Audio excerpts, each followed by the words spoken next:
በዚህ ሰዓት ላይ እንግዲህ እጅግ በጣም በርካታ ውስብስብ ነገሮች እየተፈጠሩ ነው። ማመን የሚያቅቱ ጉዳዮችም እየተፈጠሩ ነው። ነገር ግን በአብርሃም ዙሪያ ባሉ ነገሮች አሁንም ላይ ምንድነው እሱ መፍትሄው የአብርሃም ጉዳይ ምንድነው የሚለው ነገር አሳሳቢ ሆኗል። በትናንትናው ዕለት እንግዲህ ሩታ አብርሃምንና ሄርሜላን አግኝታቸዋለች። እንግዲህ በትናንትና ዕለት እንዴት አገኘቻቸው እንዲሁም ደግሞ ምን ተፈጠረ የሚለውን እያንዳንዱን ነገር ለእናንተ የምናደርስ ይሆናል። ውድ ቤተሰቦቻችን እንዴት ናችሁ? በያላችሁበት ፈጣሪ ሰላሙና ጤናውን ያድላችሁ። ለዚህ ቤተሰብ አዲስ ከሆናችሁ ደግሞ ሰብስክራይብ በማድረግ ቤተሰብ አድርጉን። እኛም ለእናንተ ትክክለኛና እውነተኛውን መረጃ የምናደርሳችሁ ይሆናል። እንግዲህ ሰሞኑን እየተፈጠሩ ያሉ ጉዳዮችን በደንብ እንዲሁም ደግሞ በትክክል ስናደርሳችሁ ነበር። በዛሬው ዕለትም የተሰማ አንድ አዲስ መረጃ አለ።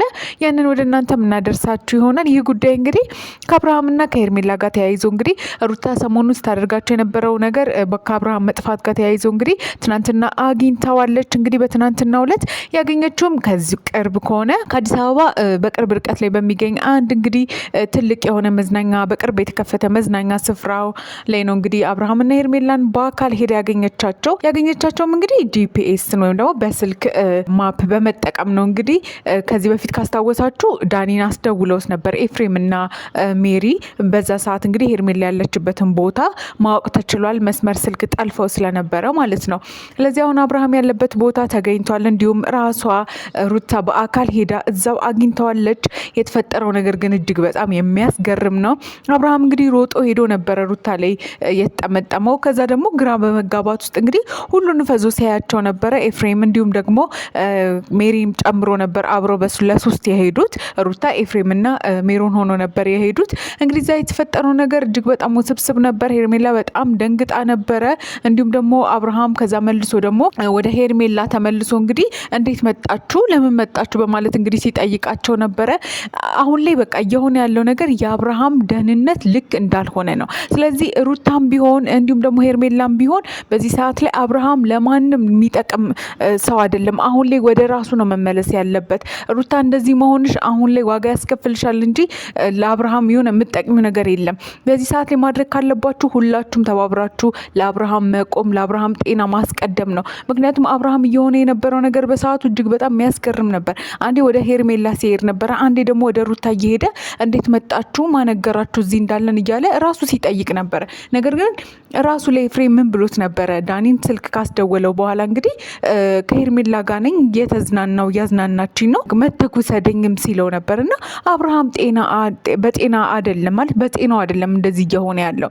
አንድ የሆነ ችግር አለ ውስጥ ያለ በደንብ ያልወጣ ያልተነገረ አንድ የሆነ እምቅ የሆነ ሚስጥር ወይም ደግሞ ውስጡ ሰላም ያጣበት አንድ ጉዳይ አለ። እና ይህንን ጉዳይ ማን ነው እሱ የሚረዳው?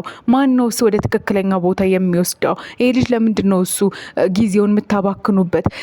ለአብርሃም እንደዚህ አይነት ጊዜ በወሰዳችሁ ቁጥር፣ እናንተ በተጨቃጨቃችሁ ቁጥር፣ እናንተ ኔጋ ይምጣ ባላችሁ ቁጥር የአብርሃም የህይወት አደጋ ወደፊት እየሄደ ነው እየጨመረ ነው የሚሄደው። ከዛሬ ነገ የበለጠ ወደማይሆን ነገር ለመሄድ እየጨመረ ነው እና የሚሄደው። ለምንድን ነው እሱ ቀልብ መግዛት ያቃታችሁ? ለምንድን ነው ራሱ ወዳድ የሆናችሁት? እንግዲህ ትናንትና አብርሃምንም ሩታ ካገኘችው በኋላ ከሄርሜላ ጋር ነበር ትልቅ ጸብ ሲፈጥሩና ሲጨቃጨቁ የነበሩት። ይሄ ምንድን ነው እሱ ቢያመጣው ለውጥ? ተነጋግሮ መፍትሄ ለዚህ ልጅ መፈለግና ወደ እውነተኛው መንገድ ይሄ ልጅ መውሰድ ነው እንጂ በማይሆን ነገር በማይሆን ጭቅጭቅና በማይሆን ጉዳይ ይሄ ልጅስ ማልፋት ምንድን ነው እሱ? ለምንድን ነው እሱ ቀልብ ማትገዙት? ለምንድን ነው ወደ ራሳችሁ መመለስ ያቃታችሁ? ለምንድን ነው መስማማት ያቃታችሁ? እንደገና ደግሞ ማስቀደም ያለባችሁ ሁሌም የታመመን ሰው ነው። የታመመን ሰው ጤነኛ ሲሆን ራሱ ወደ ፈለገበት መሄድ እንደሚችል ይናገራልም ያሳውቃልም። እናንተ ግን እዚህ ጋር እያደረጋችሁ ያሉት ነገር ድራማ ነው። በቃ ወደ አንዷ በሄደ ቁጥር እልህ መጋባት፣ አንዱ በአንዱ ላይ ተንኮል ማድረግ ምንድን ነው እሱ? ይሄ የሚጠቅመው ለሌላ ሰውስ ምንድን ነው እሱ የምታስተምሩት? እና ይሄ ልክ ያልሆነ ተግባር ነው። ጸብ ምንም አያደርግም። ለታመመ ሰው ቀድሞ መድረስ ነው እንጂ እናንተ ተንኮል በሰራችሁ ቁጥር፣ እናንተ እርስ በራሳችሁ በተጨቃጨቃችሁና በተጣላችሁ ቁጥር ለአብርሃም 5 ሳንቲም የሚጠቅመው ነገር የለም። እና ትናንትናም እንግዲህ በዛ ሆቴል ውስጥ ከፍተኛ የሆነ ጸብ፣ ከፍተኛ የሆነ ጭቅጭቅ ነበረ። ሄርሜላን ኤፍሬም ወደ አንቋት ነበርና እች ልጅ አንድ ነገርስ ብትሆን ኤፍሬም ለምንድን ነው እንደዚህ ግልፍተኛ ብትሆነው? የአብርሃምን መታመም እያወቅ ካልታመመን ብለህ ካድክ። ከዛ በኋላ ደግሞ አሁን መልሰክ ደግሞ እንደዚህ መሆን፣ በሰዓቱ እጅግ በነበረ ጊዜ ማሳከም ወይም ደግሞ ወደ እምነት ቦታ ወስዶ ይሄ ልጅ የሚገባውን ነገር ማድረግ ነው እንጂ አንተ ዛሬ ላይ ያደረከው ነገር ምንድን ነው? እሱ ለየትኛው ዋጋ እየከፈለ ያለው አሁንም ዞሮ ዞሮ አብርሃም ነውና እባካችሁ ወደ ቀልባችሁ ተመለሱ። ሁላችሁም። አሁን ላይ ከአብርሃም ይልቅ እንደውም ዙሪያ ያላችሁ ሰዎች ናቸው የታመማችሁት። ምክንያቱም አብርሃምን መረዳት ስላቃታችሁ ማለት ነው።